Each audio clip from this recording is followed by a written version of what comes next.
नमस्कार दोस्तों, कैसे हैं आप? दोस्तों आज हमने एक नई सीरीज़ स्टार्ट की है, नॉन नेगोशिएबल्स ऑफ लाइफ। उस पे हम आज का सेशन करने वाले हैं और जो सेशन का टॉपिक है, वो है सेल्फ वर्थ, राइट? तो दोस्तों इस टॉपिक को स्टार्ट करने से पहले मैं आपको एक छोटी-सी स्टोरी शेयर करना चाहता हूँ जो सेल्फ वर्थ के ऊपर ही है, वो काफ़ी क्लैरिटी आपको दे देगी। आइए दोस्तों इस टॉपिक को शुरू करते हैं। दोस्तों एक बार क्या होता है, एक मॉनेस्ट्री होती है। मॉनेस्ट्री में 2 अ, लोग होते हैं, एक यंग मॉन्क और एक एल्डर मॉन्क। तो जो यंग मॉन्क होता है, वो अपने एल्डर मॉन्क को एक बार एक क्वेश्चन पूछता है। वो कहता है, master what is the greatest value of my life?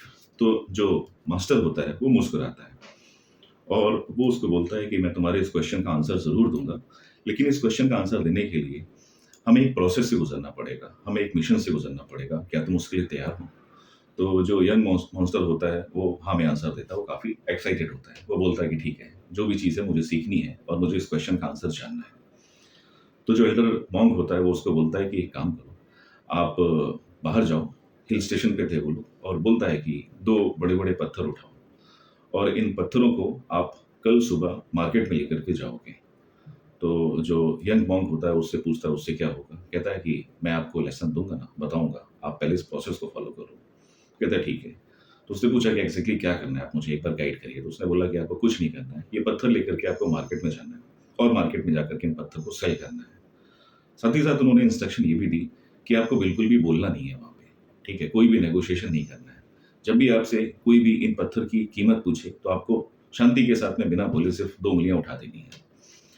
तो उसने बोला ठीक है, ये तो बहुत सिंपल है, मैं ऐसा करूँगा। तो उसने बोला और सेकंड कंडीशन ये है कि आपको इन पत्थर को सेल नहीं करना है। तो सरप्राइज़ हो गया कि ये क्या मतलब है, मैं पत्थर को ले भी जा रहा हूँ और उनको सेल भी ना करूँ, तो पॉइंट क्या है? तो कहता है कि आप इस प्रोसेस में तो जाइए, मैं आपको बताऊँगा। तो जो यंग मॉन्क होता है उसका एक्साइटमेंट और बढ़ जाता है। वो और क्यूरियस हो जाता है कि ये आखिर क्या है और क्या लर्निंग देने वाला है मुझे, ठीक है ना? वो नेक्स्ट मॉर्निंग एक्साइटमेंट के साथ में सुबह जल्दी उठता है, दोनों पत्थर साफ करता है, उठा कर के लेके मार्केट की ओर चल देता है। दोस्तों जब वो मार्केट में पहुँचता है, तो काफ़ी सारे लोग उसको देख कर के चौंक जाते हैं और उसके पत्थर को देखना शुरू कर देते हैं। उस भीड़ में से एक लेडी निकल के आती है, जो कि हाउसवाइफ होती है। वो उससे पूछती है कि इन पत्थर की क्या कीमत है? तो जैसा कि मॉन्क को इंस्ट्रक्शन था कि उसको बोलना नहीं है, तो उसने बिना बोले अपनी 2 उँगलियाँ ऐसे करके उठा दी। तो उस लेडी ने बोला, अच्छा इनकी कीमत $2 है। तो एकदम से सरप्राइज़ हो जाता है कि $2, चौंक जाता है। उसने सोचा भी नहीं था कि इतनी वैल्यू, तो उसने गर्दन हिलाना शुरू कर देता है। तो लेडी पूछती है, अच्छा ओह! सॉरी, सॉरी, मुझे लगता है मैंने आपकी बात गलत समझ ली। आप शायद इसको $20 बोलना चाह रहे हो। अब वो और ज़्यादा चौंक जाता है कि ये तो मैं मेरे लिए तो $2 ही चाहता थे, अभी $20 की बोली लगा रही है। इतने में वो जाकर के पैसे लेने चली जाती है और वो बोलते हुए जाती है कि ये जो दोनों पत्थर हैं मेरे लिए पेपर वेट का काम करेंगे और बहुत ही अच्छे पत्थर हैं। वो सरप्राइज़ होकर के, चौंक करके एकदम से उस मार्केट से भागना शुरू करता है और मास्टर, मास्टर, मास्टर करते हुए मॉनेस्ट्री की तरफ भागता है। ऑनेस्टी में जब वो पहुँचता है, वो जाकर के पूरा एपिसोड बताता है अपने जो एल्डर मास्टर थे उनको, और उनको बताता है कि मैंने तो इन पत्थरों की कोई कीमत ही नहीं सोची थी। वहाँ पे जब मैं पहुँचा तो पहले तो उसने $2 बोला और बाद में उसने इसको $20 बता दिया। इतना बताने के बाद में फिर से बोलता है कि मास्टर आप मुझे मेरे क्वेश्चन का आंसर दीजिए ना, what is the greatest value of my life? वो जो अ एल्डर मास्टर था, वो फिर से स्माइल पास करता है। वो कहता है कि अभी मैंने आपको बोला था कि हम एक प्रोसेस से होके जाते हैं, एक मिशन फॉलो करते हैं। आपको ऑटोमेटिक उस क्वेश्चन का आंसर आ जाएगा, अदरवाइज़ मैं आपको आंसर दूँगा।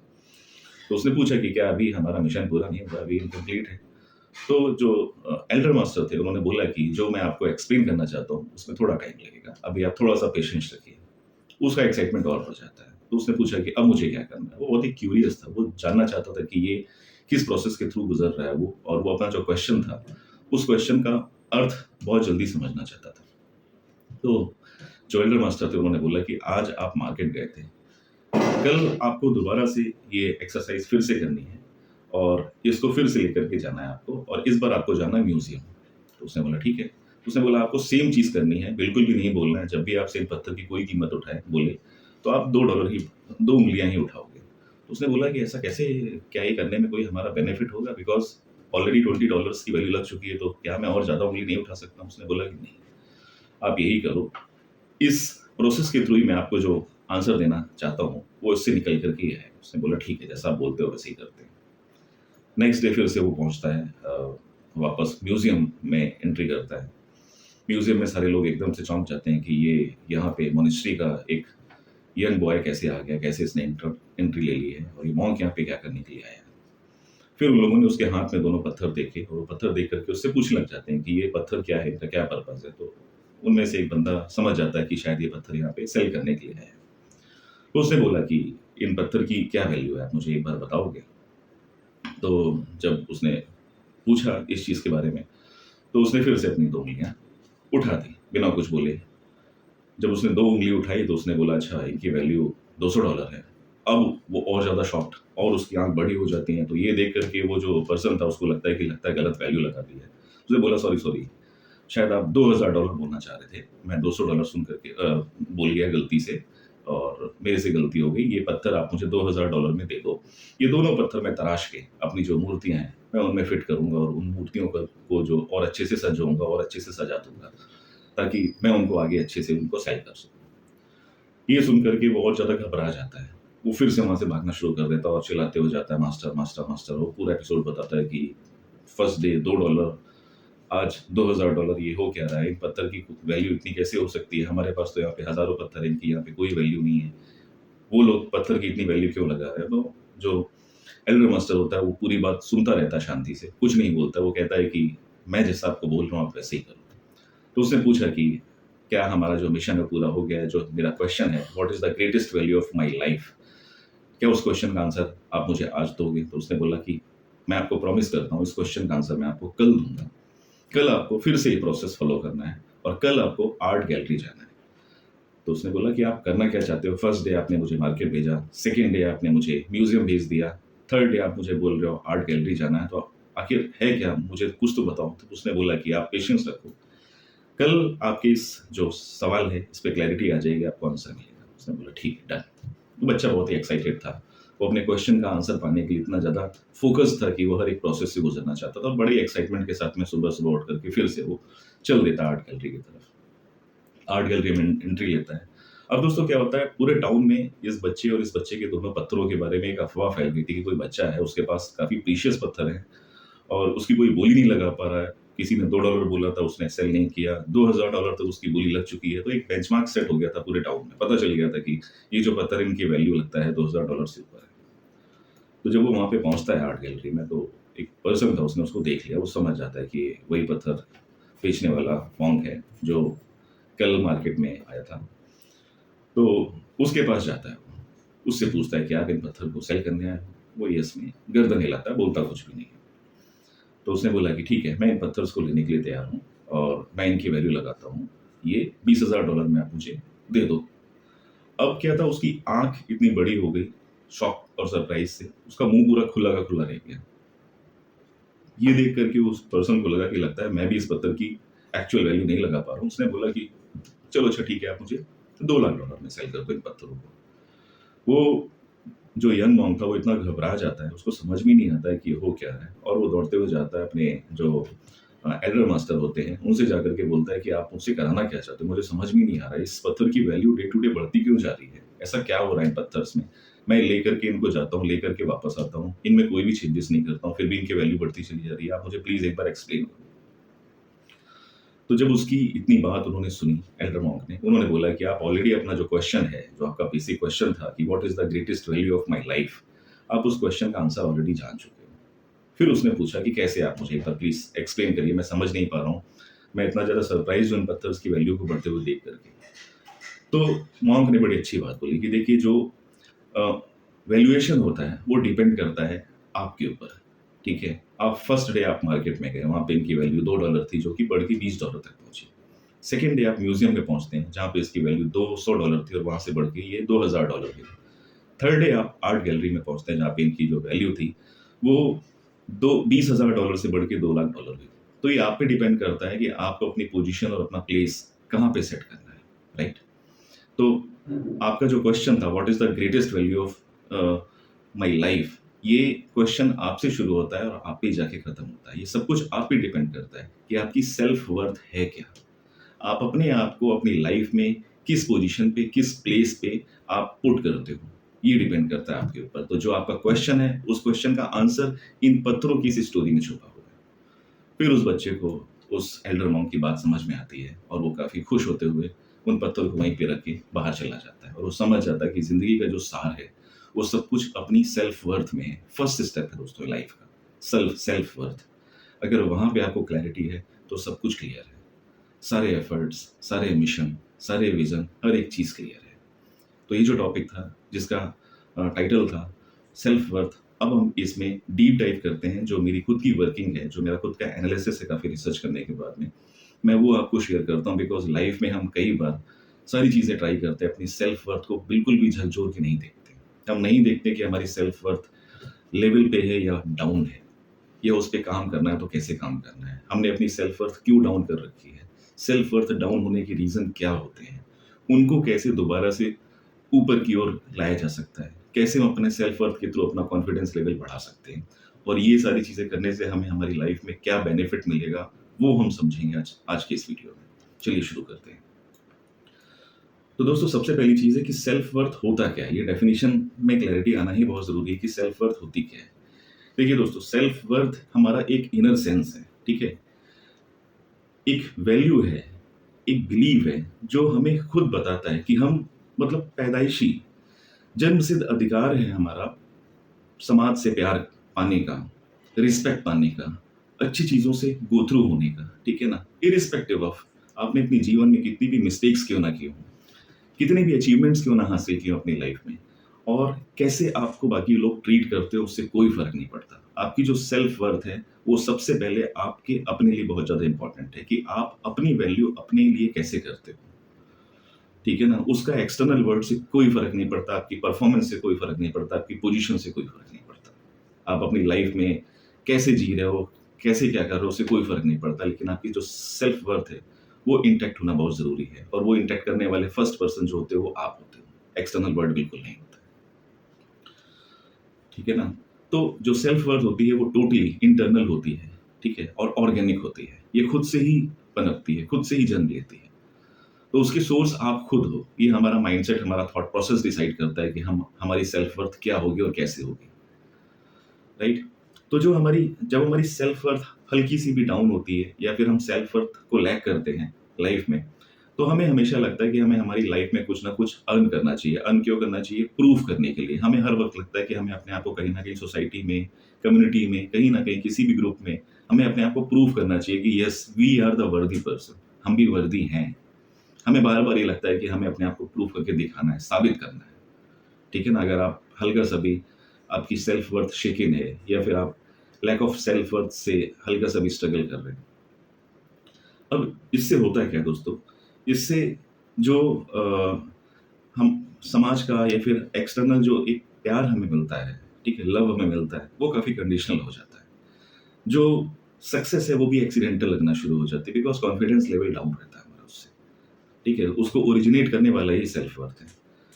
जब खुशियों की बात आती है, हैप्पीनेस की बात आती है, तो कई बार हम सोचते हैं कि शायद खुशियाँ हमारे लिए नहीं है, एक्सटर्नल वर्ल्ड में है, ठीक है ना? हम उस लिमिट तक पहुँच जाते हैं, अपने आप को उतना श्रिंक कर लेते हैं कि हम हर एक चीज़ में कंप्रोमाइज़ करने को रेडी हो जाते हैं।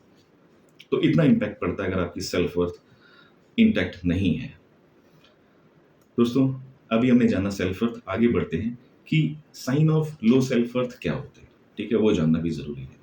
आपको पता होंगे, लेकिन मैं हाइलाइट कर रहा हूँ, अंडरलाइन कर रहा हूँ, क्योंकि पता होने के बावजूद भी आप उन चीज़ों को इग्नोर कर देते हो अपनी डे टू डे लाइफ में, बिल्कुल भी काम नहीं करते हो, और वो फिर चीज़ें बढ़ती चली जाती है, और आपका जो माइंडसेट है, वो अलग डायरेक्शन में शिफ्ट होना शुरू हो जाता है, और वो फिर आपसे जो एक्सपेक्टेशन है, वो रिज़ल्ट आपको दे नहीं पाता है। तो कहीं न कहीं जो हमने लास्ट सेशन में पढ़ा था ना, वीड्स, वो वीड्स का काम करता है, खरपतवार। तो दोस्तों, होता क्या है कि सबसे पहले जो एक प्रॉब्लम होता है, अगर हल्का-सा भी शेकिंग सेल्फ वर्थ का इश्यू है, हम कॉन्स्टेंटली कंपेयर करते रहते हैं अपने आप को, ठीक है? अपनी पोजीशन को, अपनी जो अर्निंग्स है, अपनी लाइफ़स्टाइल है, हर एक चीज़ को हम कंपेयर करते हैं। हमें हर एक चीज़ में एक्सटर्नल वैलिडेशन चाहिए होता है, हर एक चीज़ में। मतलब जब तक कोई दूसरा आकर के वैलिडेट नहीं करेगा कि yes, you are doing good, you are doing great, ठीक है? या फिर आपके एफर्ट्स सही डायरेक्शन में जा रहे हैं, तो हमें एक एक्सटर्नल वैलिडेशन चाहिए होता है। हमें एक रिपोर्ट कार्ड की आदत पड़ गई है कि जब तक कोई बाहरी आ करके हमें एक शाबाशी नहीं देगा, तब तक हम शायद, मतलब एक तरह से कंफ्यूज रहेंगे कि हमारे एफर्ट्स राइट डायरेक्शन में जा भी रहे हैं कि नहीं जा रहे हैं, ठीक है ना। जबकि एक्सटर्नल वैलिडेशन, अब सामने वाला आपको एक्सटर्नल वैलिडेशन कैसे दे सकता है, या तो आपका दोनों का जो प्लेटफॉर्म है वो सेम हो, ठीक है। आप किससे एक्सटर्नल वैलिडेशन एक्सेप्ट कर रहे हैं, अपनी खुद की रियल लाइफ में आपके थॉट्स अलग हैं, आपका मेंटल जो टेम्परामेंट है वो अलग है, आपके डायरेक्शंस अलग हैं, आपके गोल्स अलग हैं, आपके विजन अलग हैं, ठीक है। आपकी ज़िंदगी को जीने का जो लाइफस्टाइल है वो अलग है। तो ज़रूरी है कि सामने वाला बंदा वो सारी चीज़ें समझेगा, बल्कि उल्टा आपसे जेलस फील करना शुरू कर देगा अगर आप सक्सेस की तरफ जा रहे हो। तो किस एक्सटर्नल वैलिडेशन को आप सर्च कर रहे हो, किससे एक्सपेक्ट कर रहे हो कि आपको एक्सटर्नल वैलिडेशन आकर के मिलेगा, ठीक है ना। तो कोई पॉइंट नहीं इन सारी चीज़ों का। अनहेल्दी रिलेशनशिप को टॉलरेट करने का, इल ट्रीटमेंट्स सहने का। दोस्तों होता क्या है, ह्यूमन टेंडेंसी है, हमें फियर ऑफ मिसिंग आउट से हम लोग जूझते रहते हैं। हम हमेशा सोचते हैं कि यार ये कहीं दोस्ती टूट ना जाए, ये रिश्ता ना टूट जाए, ठीक है ना। रिजेक्शन से हम बहुत ज़्यादा घबराते हैं कि यार अगर ये ऐसा हो गया तो क्या होगा, मुझे दोबारा से फिर से किसी नए ग्रुप के साथ में, कम्युनिटी के साथ में फिट इन होना पड़ेगा। हम अपने आप को कोशिश यही करते हैं कि उन चीज़ों में फिट करने की कोशिश करते रहते हैं, जो हमारी सेल्फ वर्थ को और ज़्यादा डाउन करती है, क्योंकि हमारे एक्शंस दिखाते हैं। वो सामने वाली सोसाइटी, एक्सटर्नल वर्ल्ड सब देख लेता है, सब समझ जाते हैं, वो जज करना शुरू कर देते हैं, ठीक है ना। सॉरी। तो हमें कई बार ऐसा लगने लगता है कि जो एक्सटर्नल वर्ल्ड है वो हमारे लिए है ही नहीं, हम उसके लिए बने ही नहीं, ठीक है। इवन हम कई बार तो एडवोकेट नहीं कर पाते हैं अपने खुद की जो नीड्स और ड्रीम्स के लिए, मतलब हम खुद के लिए ही नहीं लड़ पाते।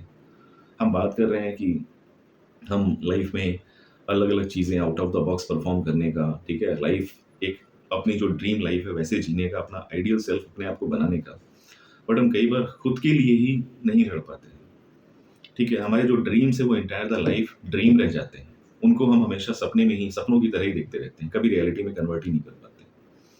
उसका रीज़न क्या है? बिकॉज हमने अपने आप को श्रिंक कर लिया है, बहुत ज़्यादा श्रिंक कर लिया है, और उसकी वजह से जो एक्सटर्नल वर्ल्ड है वो हमें सच में मतलब एक कॉम्पिटिटिवनेस की तरह देखता ही नहीं, बिकॉज हमारे में कॉन्फिडेंस लेवल जो रहता है वो काफ़ी डाउन रहता है। अगर आप में हल्का सा भी लैक ऑफ सेल्फ वर्थ है, तो ये सारे साइन थे, ठीक है ना। आप रिव्यू कर सकते हो, ये कुछ साइन थे जो मैंने हाईलाइट किए, जो मुझे मेरी रिसर्च में मिले। ऐसे कई सारे साइन होंगे जो आप अगर रिव्यू करते हो अपने आप को, तो उसमें आप समझ सकते हो। उन चीज़ों को लिखो, उन पे काम करो।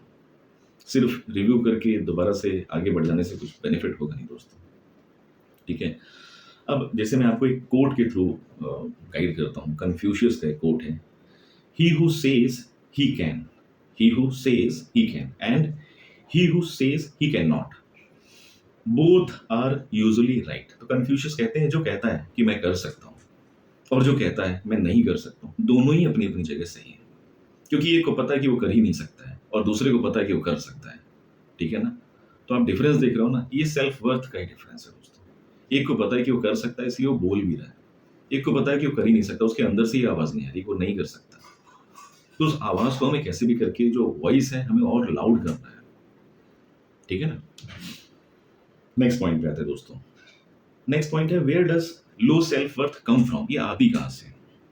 दोस्तों होता क्या है कि ज़रूरी नहीं है कि जो सेल्फ वर्थ है वो हमेशा लॉस्ट फॉर्म में मिले। कई बार क्या होता है कि ये कंप्लीटली बिल्ड भी नहीं हो पाती, ठीक है ना। जो बिल्ड करने का एक प्रोसेस होता है, उस प्रोसेस को हम समझ नहीं पाते हैं, पहले ही डर के एकदम सहम जाते हैं और अपना एक बाउंड्रीज, एक बैरियर सेट कर लेते हैं, अपने आप को उस बाउंड्रीज से क्रॉस ही नहीं कराते हैं, जिसकी वजह से जो हमारी लाइफ की लर्निंग होती है, जब तक आप उस बाउंड्री को क्रॉस नहीं करोगे आप लर्निंग नहीं ले पाओगे ना। वो सिचुएशंस क्रॉस करनी आपको बहुत ज़रूरी है, वो फर्स्ट स्टेप क्रॉस करना आपको बहुत ज़रूरी है, लेकिन हम उस फर्स्ट स्टेप पे पैर ही नहीं रखते, ठीक है ना। तो उससे क्या होता है, हमारी जो सेल्फ वर्थ है या कॉन्फिडेंस है या सेल्फ रिस्पेक्ट भी आप इसको बोल सकते हो, वो बिल्डअप ही नहीं हो पाती। बिल्डअप ना हो पाने के रीज़न क्या है दोस्तों? चाइल्डहुड क्रिटिसिज्म बहुत बड़ा रीज़न होता है, नेग्लिजेंसी होती है चाइल्डहुड में। आपके फ्रेंड्स के साथ में आप कैसे रहते हो, आपकी कम्युनिटी कैसी है, आपकी सोसाइटी कैसी है, ठीक है ना। आपकी स्कूलिंग में आप कैसे रहे हो, वहाँ पे किस एनवायरनमेंट में रहे हो, आपकी वहाँ पे प्लेस एंड पोजीशनिंग क्या थी, वो बहुत ज़्यादा मैटर करती है। सेकंड होता है दोस्तों टॉक्सिक रिलेशनशिप, ठीक है। अगर आपके फ्रेंड्स हमेशा मतलब एक अलग ही, मतलब वो सिर्फ बेनिफिट पाने वालों में से हैं, आप उनके साथ में कभी ओपन नहीं हो पाए हो, ठीक है, फिर भी आप वो रिश्ते निभाने में लगे हो गए हो, चाहे एजेस बीत गई, तो ऐसी वो जगह जहाँ पे अपने आप को किसी ना किसी तरीके से टॉलरेट किया है, उस एनवायरनमेंट को, तो वो टॉक्सिक रिलेशनशिप में ही आता कहीं जो कहीं ना कहीं इम्पैक्ट करता है, बिकॉज आपको डर लगता है कि यार मैं अपनी ये बात बोलूंगा तो उसको क्या रेपरकर्शन होंगे, मेरी ये बात ये लोग समझेंगे कि नहीं समझेंगे। ऐसा तो नहीं कि मेरी इस बात को बोलने से जो मेरा हमारा संबंध या रिश्ता है वो टूट जाएगा। ठीक है ना, ऐसे कई सारे थॉट्स आते हैं जो हमें एक स्टेप पीछे जाने को पुश करते हैं। ठीक है ना, कई बार क्या होता है कि हम हर एक रिलेशनशिप में ऑल द टाइम अवेलेबल होते हैं, सामने से रिस्पॉन्स ही नहीं आ रहा है। ठीक है ना, लेकिन हम हमेशा अवेलेबल हैं, अपना टाइम वेस्ट कर रहे हैं, अपनी एनर्जी वेस्ट कर रहे हैं, वेस्ट नहीं इन्वेस्ट कर रहे हैं इनफैक्ट, बट वो एंड रिजल्ट जब आता है तो वहाँ पे वेस्टेज काउंट होती है, क्योंकि सामने वाला आपको उतनी वर्थ नहीं दे रहा ना। ठीक है ना दोस्तों, नेक्स्ट आता है सोशल कंडीशनिंग। सोशल कंडीशनिंग क्या होता है दोस्तों? ये एक्चुअली रिफर करता है एक प्रोसेस को जहाँ पे इंडिविजुअल्स जो भी सोसाइटी में रहते हैं, ठीक है ना, उनको मतलब सोसाइटी भी हमें एक तरह से ट्रेन करती है कि कैसे देखना है, कैसे सोचना है, कैसे फील करना है, कैसे बिहेव करना है क्राउड में, सोसाइटी में रहते हुए। ठीक है ना, तो जो अप्रूव्ड मेथड होते हैं उन मेथड्स को फॉलो करना सोशल कंडीशनिंग होता है, और actually that equates worth with appearance. ठीक है ना, स्टेटस, अचीवमेंट्स। अब अपीयरेंस जो आता है, आप इसको हल्का सा और इलेबोरेट करोगे तो बॉडी शेमिंग आपने सुना होगा। काफ़ी पीछे काफ़ी लोगों की कंप्लेंट्स आई थी, लोगों ने अपने पास्ट एक्सपीरियंसेस शेयर करना शुरू किए थे कि उनके साथ बचपन में या फिर टीनेज में क्या हुआ। तो मतलब ये सारी चीज़ें हैं कि सोसाइटी हमें हमारी अचीवमेंट और स्टेटस के साथ साथ किसी ना किसी तरीके से अपीयरेंस वाइज भी जज करती है। ठीक है ना, तो यार अगर आपकी सेल्फ वर्थ डाउन होगी, आप ऑटोमेटिक और श्रिंक हो जाओगे कि ओहो मेरा कलर डाउन है, मेरी हाइट छोटी है, मेरा अपीयरेंस ऐसा है। ठीक है ना, या मेरे साथ ये प्रॉब्लम है, या मेरे साथ वो प्रॉब्लम है। तो ये चीज़ें तो है क्या, ये सब हमारी दोस्तों इंटरप्रिटेशन है। आपसे कोई कुछ बोल नहीं रहा, लेकिन आप उन चीज़ों का मतलब बहुत बढ़ चढ़ के लगाने में लगे हो। That is the issue. तो जो पॉइंट है कि हमारा सेल्फ जो वर्थ है वो लो होने के रीज़न क्या होते हैं और कहाँ-कहाँ से आते हैं, उसमें सोशल कंडीशनिंग बहुत बड़ा फैक्टर है, सबसे बड़ा फैक्टर इनफैक्ट। ठीक है ना, बिकॉज़ जो चाइल्डहुड नरिशमेंट होता है वो तो एक टाइम तक होता है, जब तक आप स्कूल नहीं जाते हो 2 या 3 साल तक। उसके बाद तो आप सोसाइटी में जैसे ही आ जाते हो, आपको पूरी सोसाइटी नरिशमेंट देती है, और वो कैसा नरिशमेंट है, कैसा ट्रीटमेंट है, वो डिपेंड करता है आपकी फर्दर ग्रोथ पे, आपके सेल्फ कॉन्फिडेंस पे, आपकी सेल्फ वर्थ पे, सेल्फ रिस्पेक्ट पे, कॉन्फिडेंस पे। ठीक है, नेक्स्ट आता है दोस्तों रिपीटेड फेलियर्स या रिजेक्शन। ये बड़ा ही नॉर्मल सा है। अगेन मैं फिर से ये बोलूँगा, लोगों की इंटरप्रिटेशन इतनी ज़्यादा हो जाती है अपने जो किसी चीज़ को अचीव ना कर पाना, मैं उसको फेल्योर नहीं बोलूँगा, आप किसी चीज़ को अचीव नहीं कर पा रहे, ठीक है ना? तो लेकिन होता क्या है दोस्तों, ये आपको एक सिचुएशन से क्रॉस कराता है, आपको एक एक्सपीरियंस देता है। एक्सपीरियंस क्या होता है? या तो आप चीज़ें अचीव करोगे या नहीं करोगे, 2 ही चीज़ें होंगी। दोनों में ही आपको कुछ ना कुछ सीखने को मिल गया। बट सेल्फ वर्थ को डाउन करने में इस पॉइंट का रिपीटेड फेल्योर्स और रिजेक्शन का भी बहुत बड़ा हाथ है। बिकॉज़ हम उन चीज़ों को इतना इतना ज़्यादा सोच जाते हैं, इतनी ज़्यादा ओवरथिंकिंग कर जाते हैं। क्यों? क्योंकि हमें एक्सटर्नल वैलिडेशन चाहिए होता है अपनी लाइफ में, राइट? आगे बढ़ते हैं दोस्तों। दोस्तों नेक्स्ट पॉइंट है the cost of not believing in yourself. हम अपने आप पे भरोसा ना करके क्या नुकसान करते हैं अपना, ये हमें समझना है इस पॉइंट में। दोस्तों होता क्या है कि जब आप अपनी ही वर्थ पे भरोसा नहीं करते हो, जो लाइफ है वो काफ़ी एग्जॉस्टिंग सी हो जाती है। ठीक है, हमेशा लगता है कि हमें कुछ ना कुछ प्रूव करना है, समाज के आगे, सोसाइटी के आगे, किसी के आगे। इवन कई बार हम लोग अपने पेरेंट्स के आगे, अपने सिबलिंग्स के आगे, अपने पार्टनर्स के आगे, अपने ऑफिस में बॉस या कलीग्स के आगे अपने आप को प्रूव करने की कोशिश करते हैं। तो होता क्या है, हमारा जो लाइफ का एम है वो बिल्कुल डिस्ट्रैक्ट हो जाता है। हमने जो गोल्स, जो हमारे ड्रीम्स हैं वो साइड हो जाते हैं। हम दूसरे को उसकी एक्सपेक्टेशंस के अकॉर्डिंग प्रूव करने में लग जाते हैं कि हाँ, सामने वाले की ये एक्सपेक्टेशन थी, ठीक है, इनको कंप्लीट करते हैं, इनको प्रूव करते हैं कि हाँ, मैं आपकी एक्सपेक्टेशंस पूरी कर सकता हूँ। क्या होगा उससे? पीपल प्लीजिंग बनी जाएगी। हाँ जी, हमारा रिश्ता बहुत अच्छा है, मैं आपकी केयर करता हूँ, मैं आपकी रिस्पेक्ट करता हूँ, ठीक है ना, मैं रिगार्ड करता हूँ आपको। इन फीलिंग्स को लेके मतलब टोटल एक इमोशनल अटैचमेंट लेकर के हम आगे बढ़ते रहते हैं। ठीक है, अब दोस्तों होता क्या है, इनसे प्रॉब्लम क्या होती है, आपके जो ड्रीम्स है, आपके जो गोल्स हैं, आपने जो प्लान किया था अपनी लाइफ के लिए, वो चीज़ें तो इनकम्प्लीट है। तो ये कहाँ पे आपको इम्पैक्ट करते हैं? दोस्तों होता क्या है, उससे आप एक ही जगह पे स्टक बने रहते हो, और वो आपको बहुत ड्रेन करता है। आप लाइफ में आगे नहीं बढ़ पाते हो। क्यों? क्योंकि आप उसी जगह, उसी बवंडर में फंसे हुए हो। आप उन्हीं चीज़ों में, आप कब तक किसी को प्लीज़ करोगे?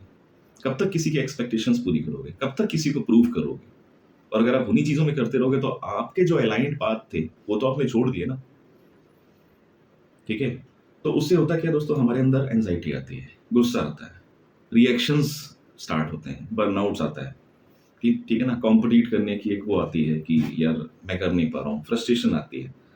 अब इन सबसे एक्चुअल क्या होता है, आप अपने जो रियल गोल है उससे डिस्ट्रैक्ट हो जाते हो, जिससे आपकी जो प्रोग्रेस है वो मेज़र ही नहीं कर पाते हो। फिर आपको लगता है जब आप कंपेयर करते हो कि मैं लाइफ में उस पेस पे आगे नहीं बढ़ पा रहा हूँ जैसे मुझे बढ़ना चाहिए था, या आपको लगता है कि दुनिया ज़्यादा आगे जा रही है और आप पीछे रह रहे हो, आप उसी जगह पे स्टक हो टोटली। सेकंड दोस्तों, reject opportunities before they can reject you. हम क्या करते हैं कि अपॉर्चुनिटीज जो भी हमारे पास आती है, हमारे मतलब एक हमारा मैनिफेस्टेशन इतना पुअर है दोस्तों, हम कोई भी आती है, नहीं यार हमसे नहीं हो पाएगा, हमारे बस का नहीं है, हमारे पास इतना पैसा नहीं है, हम ये पैसा इन्वेस्ट नहीं कर सकते, हम कैसे अफोर्ड करेंगे। तो ये जो नेगेटिव मैनिफेस्टेशन है हमारे, इनको भी हमें चेंज करना पड़ेगा, हमें इनको कन्वर्ट करना पड़ेगा कि चलो ठीक है करके देखते हैं, हमसे ही होगा। अभी बताया ना कॉन्फ्यूशियस का वो कोट। तो आपको अपना जो एफर्मेशंस हैं, मैनिफेस्टेशंस हैं, उनको भी चेंज करना पड़ेगा, अपने आप को एक स्टेप आगे लेकर के आना पड़ेगा, बताना पड़ेगा कि हाँ मैं कर सकता हूँ और मैं ही करूंगा। ठीक है, नेक्स्ट पॉइंट दोस्तों, कई बार क्या होता है कि जो लाइफ है हम उसमें पीपल प्लीजिंग में ही बने रहते हैं, तो उससे हमारी जो एक्सपेक्टेशंस हैं, हमारे जो अ, अ, भावनाएं हैं, इमोशंस है, वो हम शेयर ही नहीं कर पाते किसी के साथ में। तो आप देखिए ना, आप उन चीज़ों से इम्पैक्ट अपने आप को ही नहीं, अपनी जो फैमिली लाइफ है, आपकी जो फैमिली है, जिन जिन जो आपको प्यार करते हैं, जिनकी आपसे बहुत सारी एक्सपेक्टेशंस हैं, आप कहीं ना कहीं उनको भी लेट डाउन कर रहे हो। तो ये प्रॉब्लम सिर्फ आपको डिस्टर्ब नहीं कर रही है, आपके साथ साथ आपकी सराउंडिंग्स को, जो जो आपके साथ अटैच्ड हैं, वो भी परेशान हो रहे हैं। ठीक है ना? तो अभी हमने इसमें ये समझा है कि ये सारी जो प्रॉब्लम है, इनसे आपको क्या इश्यूज क्या आते हैं, इनकी कॉस्ट क्या होती है, सेल्फ वर्थ अगर आपका लो है। अब आगे बढ़ते हो दोस्तों, हम ये समझते हैं कि इनको हील कैसे किया जा सकता है, हीलिंग द वाउंड ऑफ अनवर्थीनेस। ठीक है, हील करने का क्या तरीका है। अब दोस्तों है क्या कि सेल्फ वर्थ को रिक्लेम करना कहीं पे भी एरोगेंस या इंटाइटलमेंट या ईगो नहीं बताता है। ठीक है ना, it is all about remembering कि आपकी वर्थ क्या है। ठीक है, और आप अपनी जो लाइफ है वो अपने ही सेट इक्वेशंस और फॉर्मूलाज के बेसिस पे बड़े आराम से जी सकते हो अगर आप उन सारी चीजों को अवॉइड करो। तो उनमें सबसे पहला पॉइंट क्या है, चैलेंज द ओल्ड नैरेटिव। ठीक है, जो मैंने बताया कि ये हमारे नेगेटिव एफर्मेशंस और मैनिफेस्टेशन है, सबसे पहले आपको इनको चैलेंज करना पड़ेगा और इनको अपनी लाइफ से हटाना पड़ेगा। मैं ही कर सकता हूँ, मैं ही करूंगा, मुझसे ही होगा, मेरे ये ड्रीम्स हैं और मैं ही इनको पूरा करके दिखाऊंगा। और उनका टाइम फ्रेम डिसाइड करिए और उनको कंप्लीट करिए। ठीक है ना। नेक्स्ट है दोस्तों, प्रैक्टिस सेल्फ कंपैशन। हम कई बार क्या होता है, इतना ज्यादा अपने आप को गिल्ट में ले आते हैं हल्की छोटी चीजों में, जिसकी वजह से एक अनड्यू प्रेशर आ जाता है हमारे ऊपर। ठीक है ना, वही रीजन होते हैं दोस्तों डिप्रेशन में ले जाने के, एंजाइटी में ले जाने के। जो कहते हैं ना लोगों को सुसाइडल थॉट्स आते हैं, वो कोई और ला के नहीं दे रहा है, आपका खुद का इंटरप्रिटेशन है। आपको अपने इंटरप्रिटेशन को करेक्ट करना पड़ेगा, आपको अपने माइंडसेट को शिफ्ट करना पड़ेगा। हिंदी में कहते हैं ना, जैसी दृष्टि वैसी सृष्टि। तो वो चीज आपको लाना पड़ेगा। अगर आप हल्का सा भी सेल्फ कंपैशन का प्रैक्टिस करते हैं, सहानुभूति का प्रैक्टिस करते हैं, तो दोस्तों उससे क्या होता है, आपको कॉन्फिडेंस बिल्डअप होगा और आप में एक रेजिलियंस पावर आएगा जो आपको लड़ने की शक्ति देगा, गिर के दोबारा से उठने की शक्ति देगा। तो वो चीजें जानना समझना बहुत जरूरी है और करना भी बहुत जरूरी है, सिर्फ सुनना नहीं, करना भी बहुत जरूरी है। नेक्स्ट है दोस्तों, सेलिब्रेट स्मॉल विंस। ये बहुत इंपॉर्टेंट है। आपने बचपन में देखा होगा या फिर अपने बच्चों के साथ देखा होगा, उनको अच्छे मार्क्स आने पे टॉफी देना, चॉकलेट देना। तो होता क्या है, ह्यूमन बिहेवियर है ये, हमें हर एक चीज को करने के बाद में एक क्रेविंग होती है और उस क्रेविंग को सेटिस्फाई करना बहुत जरूरी है दोस्तों।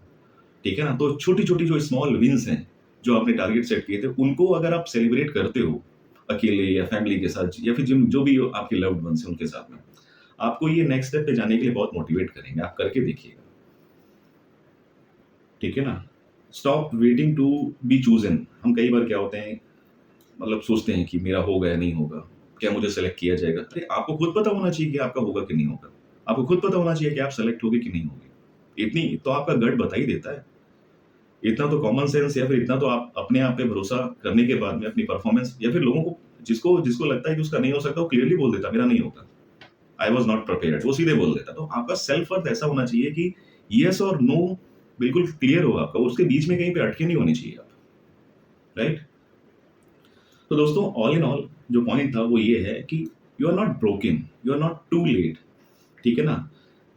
आप शायद लाइफ में ओवरलुक्ड किए गए हो, मिसअंडरस्टूड किए गए हो, अंडर वैल्यू किए गए हो, but that is their judgement, their mean society, external world, आपका खुद का नहीं है, ठीक है ना? तो कहीं पे भी आपकी जो वर्थ है वो हमेशा आपके खुद के जो सेल्फ वर्थ है उससे डिफाइन होती है, उससे डिसाइड होती है। जैसा आप अपने आप को देखते हो, एक्सटर्नल वर्ल्ड वैसे ही आपको देखता है। दोस्तों कहने को तो स्टडी ये भी बताती है कि शीशे में आप अपने आप को जितना सुंदर देखते हो, जितना स्मार्ट देखते हो, एक्सटर्नल वर्ल्ड को हमेशा वो स्मार्टनेस और सुंदरता और ज़्यादा लगती है। तो अगर आप अपने आप को जितना सेल्फ वर्थ जितना अच्छा रखोगे, जितना कॉन्फिडेंट रखोगे, एक्सटर्नल वर्ल्ड आपको उतना उससे ज़्यादा दिखेगा, उससे ज़्यादा आपके अंदर गुण पाएगा, ठीक है? तो दोस्तों है क्या, choosing your self is a self act और इट इज़ अ फाउंडेशन। पहले भी ये सेशन स्टार्ट होने से पहले ही मैंने बताया था कि ये फाउंडेशन है, ठीक है ना? तो सबसे ज़्यादा जो मैंने बोला, इंटरप्रिटेशंस आपकी जो है वो बहुत ज़्यादा मैटर करती है। अब दोस्तों अपने आप को कैसे चूज करना है, कैसे सेल्फ वर्थ को ग्रो करना है, उन चीज़ों को समझते हैं। सबसे पहला, you set the tone for how others treat you. ये बहुत इंपॉर्टेंट है दोस्तों, ठीक है? कि आप जैसे कई बार क्या होता है कि हमें अपने टाइम का ही पता नहीं होता, बैठे हैं तो बैठे ही हैं, हमें अपनी सेल्फ रिस्पेक्ट के बारे में नहीं पता होता। हमें पता होना चाहिए हमारे बैरियर्स कहाँ पे ड्रॉ करने हैं, ठीक है? किसको क्रॉस नहीं करना है, कहाँ पे बोलना है, कहाँ पे नहीं बोलना है, क्या चीज़ें टॉलरेट करनी है, क्या चीज़ें टॉलरेट नहीं करनी है। तो दोस्तों होता क्या है, when you choose your self you create a standard, right? जो कि लोगों को भी दिखता है, एक्सटर्नल वर्ल्ड को भी दिखता है कि हाँ इसके ये स्टैंडर्ड हैं, इसके पैरामीटर्स हैं और इससे नीचे ये नहीं आएगा। तो पता होना चाहिए सामने वालों को, आपके साथ जो रहते हैं। तो उससे क्या है, उनका खुद का भी कॉन्फिडेंस लेवल बिल्डअप होता है। आपके अंदर से वो फिर एक एनर्जी प्रोड्यूस करेगा और वो एनर्जी से बाकी सारे लोग अट्रैक्ट होकर के आपके पास आएंगे। दोस्तों नेक्स्ट पॉइंट है, यू रेडिएट सेल्फ बिलीफ, ठीक है? मतलब आपका जो सेल्फ बिलीफ है वो फैल रहा है, बाकी लोगों को भी इंस्पायर कर रहा है। तो ये सिर्फ चीज़ ऐसा नहीं कि आपसे शुरू होती है आप ही खत्म हो जाती है। जो पॉजिटिव चीज़ें होती हैं वो कहीं ना कहीं अपना असर दिखाती हैं और वो रेडिएट होती हैं फिर सारी सोसाइटी में, उनको भी दिखती हैं कि हाँ कुछ अच्छा है और मुझे समझना चाहिए, मुझे इस बंदे के साथ में आना चाहिए, कॉन्टैक्ट में आना चाहिए। तो जहाँ पे आप लोगों के वैलिडेशन को सर्च कर रहे थे, वो खुद आकर के वैलिडेट करेंगे आपको उसको उसको लिए कोई इन्विटेशन नहीं देना पड़ेगा अगर आप ये सारे चेंजेस करते हो अपनी लाइफ में, अपनी सेल्फ वर्थ को समझने के बाद, ठीक है ना? नेक्स्ट है दोस्तों, you stop chasing, you attract, जो हमने भी बात की, ठीक है ना? आप चेज करना बंद ही कर देते हो अगर आपके लाइफ के स्टैंडर्ड सेट हैं, आपका कैरेक्टर डिफाइंड है और वही सेम चीज अगर आप रिफ्लेक्ट भी करते हो अपने एक्शंस में, सिर्फ बोलते हो उससे फर्क नहीं पड़ता। आपको जो बोलना है वो कहीं ना कहीं ट्रांसलेट होना चाहिए आपके एक्शंस में भी। अगर ऐसा है और सामने वाले को समझ में आ रहा है कि यस ये इनका जो सिस्टम है वो वॉक द टॉक वाला है, जो बोलेगा वही करेगा, ठीक है ना? कई लोग होते हैं अननेसेसरी सिर्फ गॉसिप कर रहे हैं, गप्पे लड़ाने में लगे, वो मेरा ऐसा, मेरा वैसा, मेरा, उससे क्या बेनिफिट मिलता है दोस्तों? टाइम का ही तो वेस्ट होता है। मैं इसको जानता है, मैं उसको जानता, अरे क्या फर्क पड़ता है आपको? तो हमें अलाइन रहना चाहिए, हमारी जो लाइफ का एम है उसके साथ अलाइन रहना चाहिए, बिल्कुल, ठीक है ना? तो दोस्तों नेक्स्ट है, यू बिल्ड इमोशनल स्टेबिलिटी, ठीक है ना? मतलब क्या होता है कि लोगों के रिजेक्शन से, किसी ने आपकी रिजेक्शन को क्रश कर दिया, कहीं पे आप फिट होना चाह रहे हो, ठीक है ना? आप चुने जाने के लिए, पिक किए जाने के लिए आप वेट कर रहे हो, तो वो सारी चीज़ें कहीं ना कहीं आपकी जो सेल्फ वर्थ है उसको डिग्रेड करती है, ठीक है ना? तो when your identity is rooted in self worth, not external validation, you became emotionally grounded, ठीक है ना? तो मतलब आप ग्राउंडेड इसलिए भी बिकॉज आपको जो लाइफ की फिलोसफी है वो समझ में आना शुरू हो जाता है। आप छोटी छोटी बातों को लेकर के पैनिक क्रिएट नहीं करोगे, आपको चीजें समझ में आ रही है फिर, ठीक है? और वो रिफ्लेक्ट भी हो रही है, राइट? तो the strength makes you a leader not a follower, and the leader are naturally chosen, ठीक है? Because they first choose themselves, ये बहुत जरूरी है, ठीक है?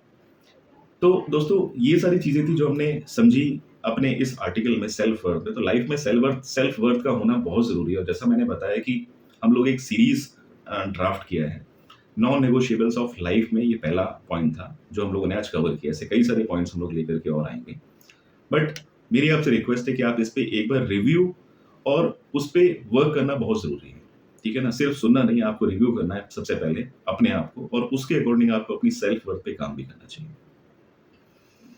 राइट? तो दोस्तों इसी तरह से और इन्फॉर्मेटिव वीडियोज़ के साथ मैं आता रहूँगा। तब तक के लिए thank you very much. Stay healthy, stay safe. Thank you.